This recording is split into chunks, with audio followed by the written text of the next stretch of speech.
All right, now let's move to the departure latitude and the destination latitude. So min max of the departure latitude. So to start, we're going to define the tolerance.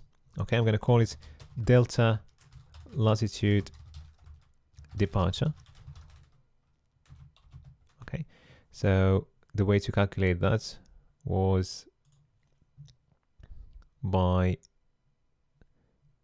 doing this calculation. So 10 multiplied by 180 divided by 12,430.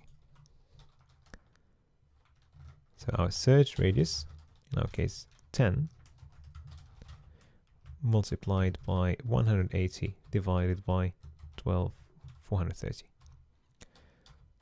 So that's the latitude tolerance. Okay, so now let's define the minimum latitude for the departure. I'm going to call it min latitude departure. So it's going to be the actual latitude of the departure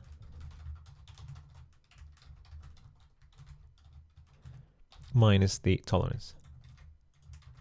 Now we need to check if we are within the right range. So if this is too small, meaning that it's less than 90 degrees, okay, so if you go below minus 90, then we're going to need to, okay, so in our case, when we were looking at the latitude, when we went beyond 90, we ended up with the maximum at 90. And if you go below minus 90, we'll end up with the minimum at minus 90. Okay. So if this value is too small, meaning less than minus 90, then we're just going to turn it to minus 90. Okay. Now, if we are in that case, then we're going to use the variable we defined earlier to say that's the destination. Well, not really. We're not going to use that.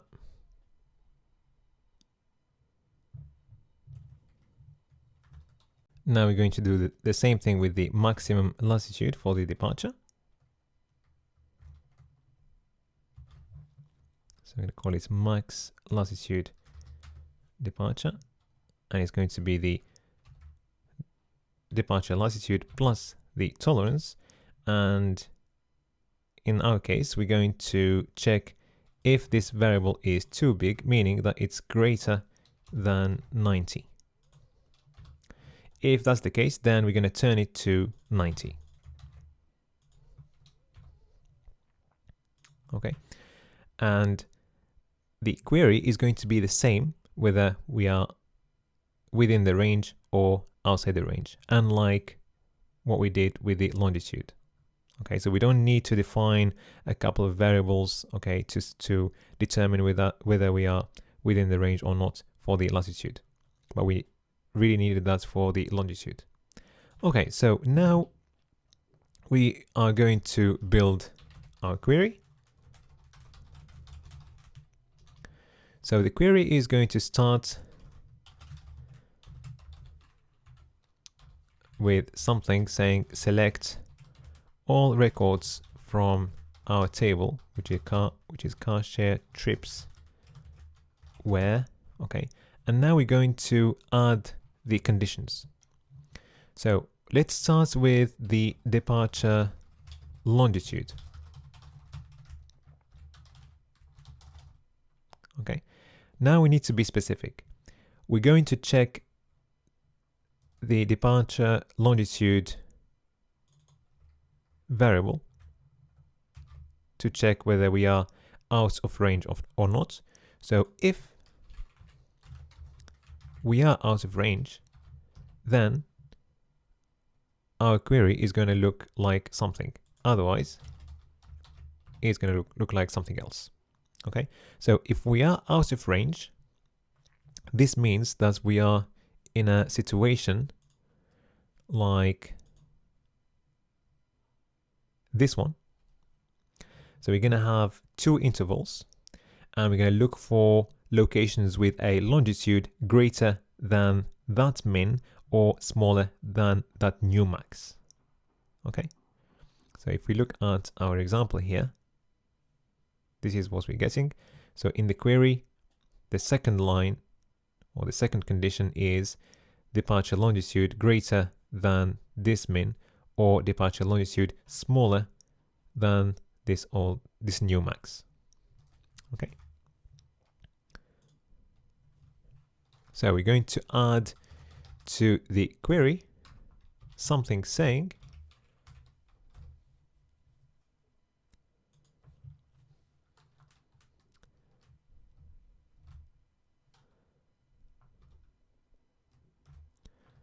so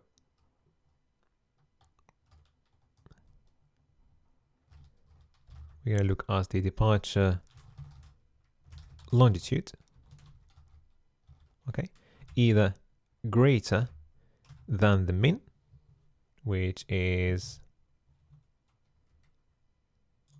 that one. Okay, so let's put this inside parentheses again.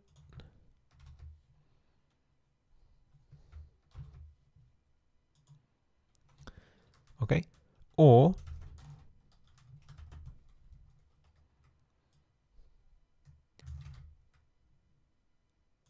smaller than the max.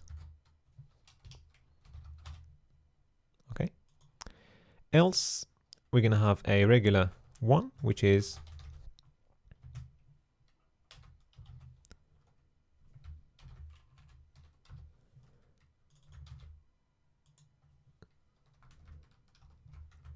departure longitude between the min and max.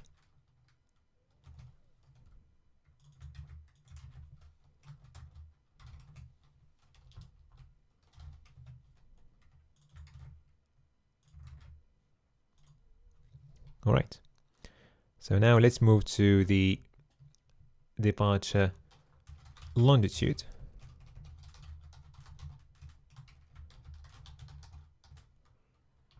Well, this one is going to be pretty easy because we have the same case all the time.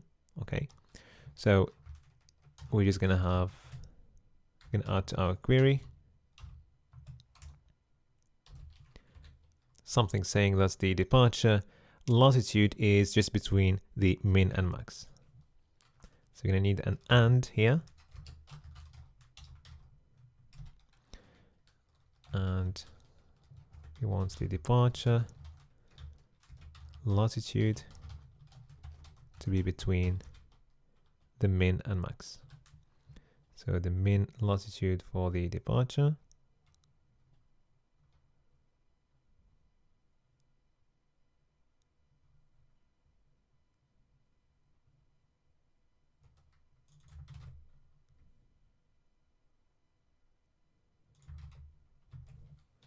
and the max.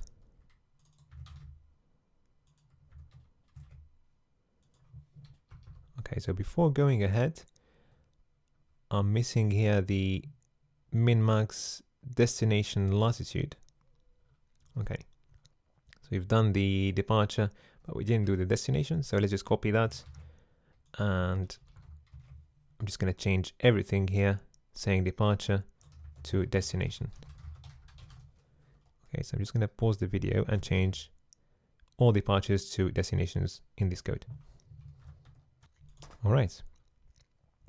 Okay, so now we're going to move to the destination. So let's start with the longitude.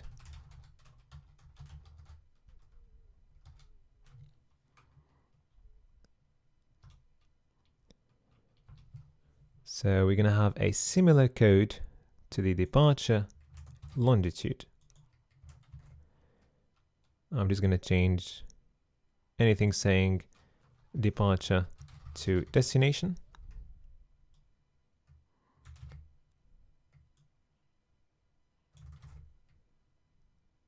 Okay, I'm going to pause the video again. Okay, and we're going to have one change to the query. We just need to add and at the beginning of the query, because we would have something else right before.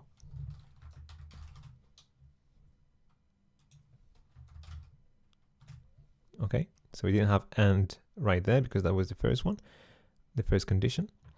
Okay, so now we're going to move to the destination latitude. Okay, so that's supposed to say departure latitude.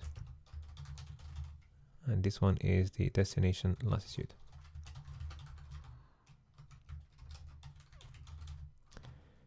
So the code is going to be similar to that. Just going to change the departure to destination.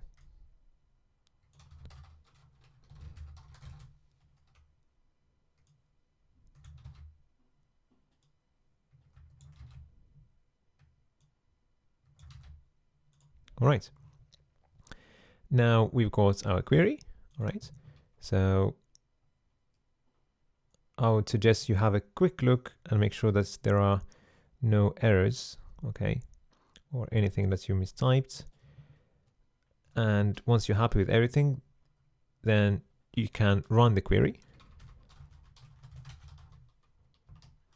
So we're going to store the results inside the results variable, and we're going to use again the function MySQLi query, which takes a couple of parameters, the connection link and the query itself. So if the query is not successful, we're just going to echo an error. Okay. So for now, we're going to do this for debugging. So I'm going to echo error enable to execute the query. And I want to show the query,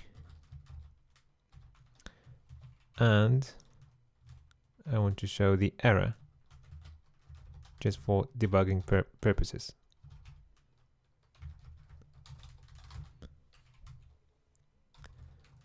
And then we're going to exit the code.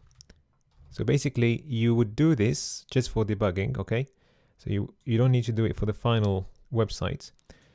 Since the query is quite big, there are chances that you miss something there, okay? So just make sure that you use this syntax to get the error, okay, corresponding to the query. So, all right, in the next video, we're going to retrieve records from the results variable, if there are any, and then print the trips on our page.